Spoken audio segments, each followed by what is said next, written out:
Ignorancia, tenemos que ver todo tipo de ignorancia que hay. Está ahí la ignorancia de esa persona que desconoce las leyes, aunque no están excepto que se las cumplan. Están los ignorantes que conocen el alfabeto, no conocen, no leen, no escriben, son analfabetos totalmente, pero cuando sacan cuenta hay que tenerles miedo. Y está ahí el ignorante que, como yo, pues yo no conozco las redes sociales para manejar un teléfono, para manejar una computadora, ignoro muchas cosas de eso. Somos ignorantes en algunas etapas de nuestra vida porque ignoramos cómo hacerlo. Pero el más peligroso es el ignorante terco, el orgulloso. Es ignorante que conociendo la verdad sigue con lo mismo.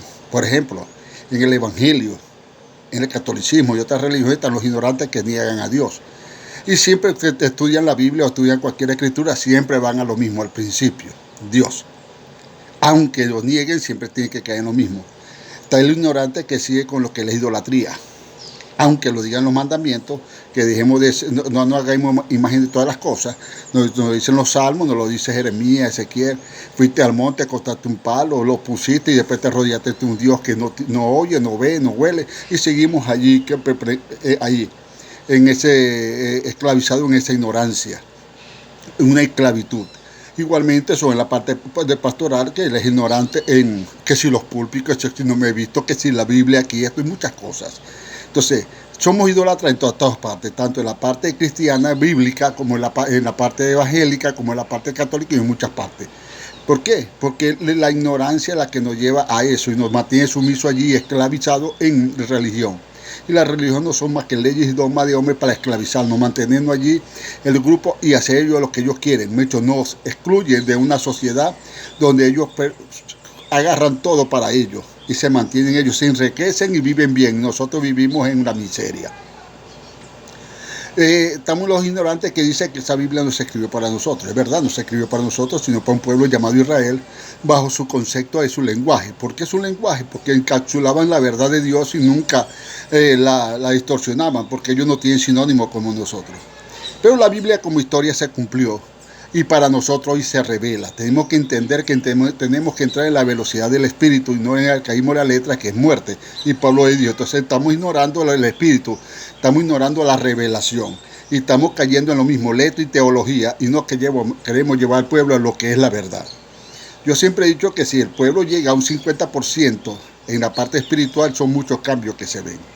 Son tiempos de cambio, son tiempos de muchas cosas. Los ministerios, hoy vemos muchos evangélicos, evangélicos criticando al líder. Acuérdense que los 5 ministerios salieron para edificar el cuerpo de Cristo. El apóstol va a decir una cosa, el profeta otra cosa, el ministro, el evangelista otra cosa. Que si predican prosperidad no importa, que si predican, totalmente Dios va sacando a cada uno y todos nos vamos a unir en una sola cosa para hacer la verdad y para que el motor se mueva.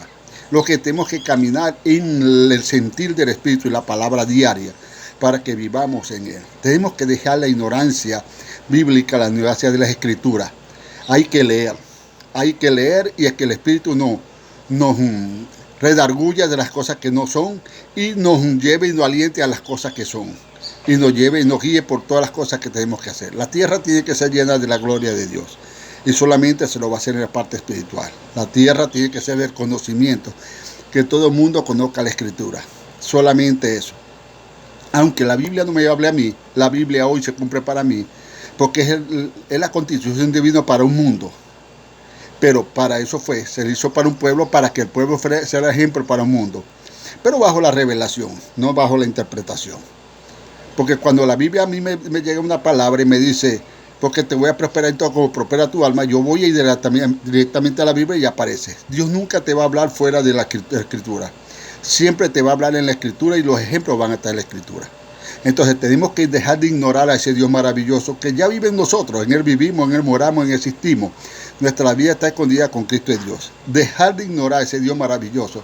Dejar de ignorar que la Biblia también es para nosotros y que toda la Escritura, como dice el apóstol Pedro, allá en Hechos capítulo 15, y que también a los gentiles se les llamó y se les puso, ahora es un solo cuerpo, un solo pueblo para el Señor. Y veremos la grandeza del Dios maravilloso revelada en la vida de cada uno de nosotros.